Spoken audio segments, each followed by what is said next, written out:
after many years of waiting, many years of wondering, and just a general hope that one day we may get this film in high def again, ladies and gentlemen, we finally have it. We finally have the Criterion release for Godzilla vs. BIOLLANTE. And I think this might go down as the greatest release this film has ever had. We'll dive into that in a little bit. Little backstory. I wanted to give this a couple of days for one to, like, that I could fully explore it, kind of let it settle in before I gave you my review. And also, for those of you that may not be aware of like why this release is such a big deal, back in 2012, we got the Echo Bridge release. That was a big deal back then because we hadn't seen this film on American Home Video pretty much since VHS. And to finally get it was a long-awaited miracle. Fast forward, we get it reissued in 2014 to hype up the new movie, obviously. And that goes out of print in 2015 or 2016. So then this Blu-ray skyrockets, $200, $250, whatever. And this was one of the hardest films to get. You were basically relegated to either buying the old Universe DVD or you got the Toho Blu-ray. Toho Blu-ray, great release. No complaints. I've watched it before. But Criterion really went all out, especially when they announced that not only did they have the rights from Janus to release all these films, put them on the Criterion channel and such, but that they were starting off with Godzilla vs. BIOLLANTE. It was a dream come true, basically. Because I never owned this on HD. I only had the DVD. So, packaging-wise, really love what they did with this. Nice comic-style artwork. And very reminiscent of the original poster. You guys know that one. BIOLLANTE wrapping Godzilla in its vines. Godzilla's fighting back. You've seen the image. It's iconic. Really like what they did with this, though. Really kind of fits alongside the general aesthetic that they've been doing for the Godzilla films for the last several releases. 54, the Showa era box set, and now BIOLLANTE. I'm hoping down the road we get another book. I know I'm probably in the minority of the people that actually like it, but you know what? If it means it'll look actually somewhat uniform, I'll take another book. But having these for right now on their own, it's great. So, spine, just the same thing. Title, Criterion Collection number. And on the back, you get all your good little shit. If you guys want to pause it and read it, you can. I'll go over the special features in a little bit. But you get a general little description, all your fancy specs to the Blu-ray, and your special features. Which, that was a big concern of mine was, are we just going to get all the holdovers from the Echo Bridge Blu-ray? Thankfully, that is not the case. Now, when we take a look at the inside, so, nice disc art, follows right along with the pattern of the actual cover art itself. And if we take the disc out, and I'll get to this in a little bit, if I can get it out here. Behind there, you have Godzilla versus BIOLLANTE in the back, which is actually kind of a neat thing. I didn't expect them to do that. Now, what this is not actually a booklet. It is artwork. It's a poster of basically the cover for the film, or the menu itself. And you do get the little essay in here as well. So, yeah, nice little thing there. And here as well. Yeah, they really did want to go all out on this release, and rightfully so. This is a very big deal for us Godzilla fans.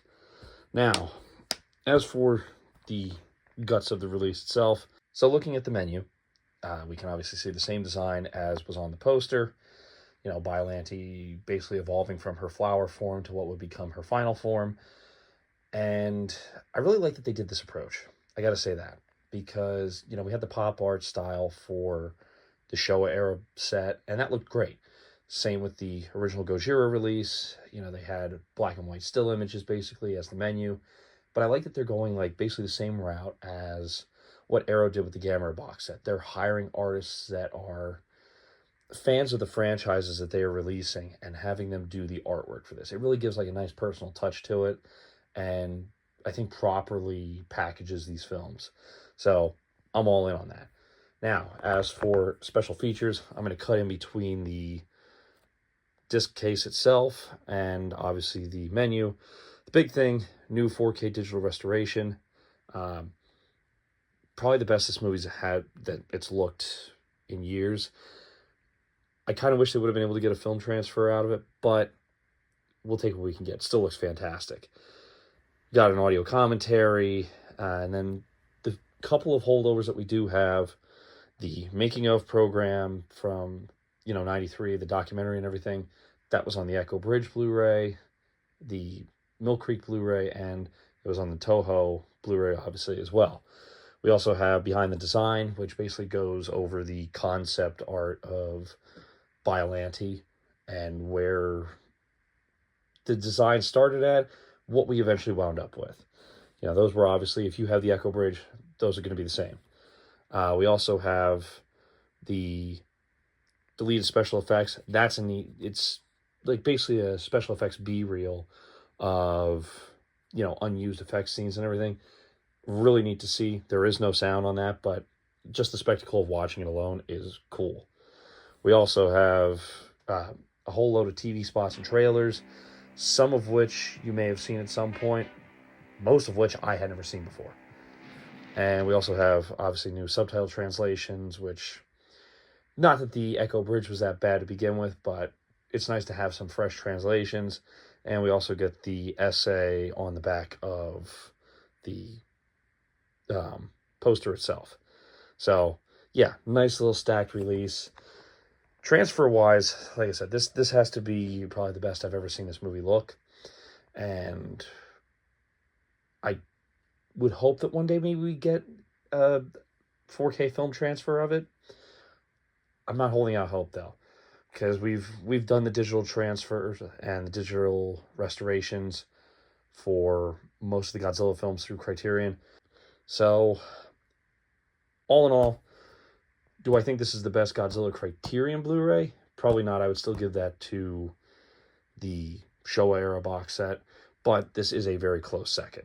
Very, very close second. If it wasn't for a few minor things, obviously special features-wise, comparatively, this would probably be the best. And I really have to give a huge thanks to Criterion themselves for finally getting this back out on Blu-ray, because I was literally about a month away from just saying, you know what, I'm going to buy the Toho Blu-ray, and that'll be basically how I'm going to own this probably for the next 3 or 4 years.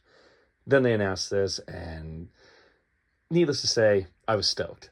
And I'm looking forward to seeing what they do going forward as well, because it seems like we're going to be getting the obvious ones. Return of Godzilla, King Ghidorah, Mothra. Those already hit the Criterion channel. Hopefully, as the years go on, maybe we'll finally get the rest of the Heisei series, and that if we're lucky, we'd get another box set that can probably encapsulate both Heisei and Millennium to go along with the books that we already have. So I hope you guys enjoyed the video. I know I got a little long-winded. I try not to do that when I do these reviews, but I think it's worth it for such a monumental release as this. So, yeah, if you don't have it, pick it up. It is absolutely worth every penny. And the fact that we now have it on HD, it's great to see it again. So, yeah, pick it up, and I will see you guys for the next video. Don't know what it's going to be, but we'll figure it out.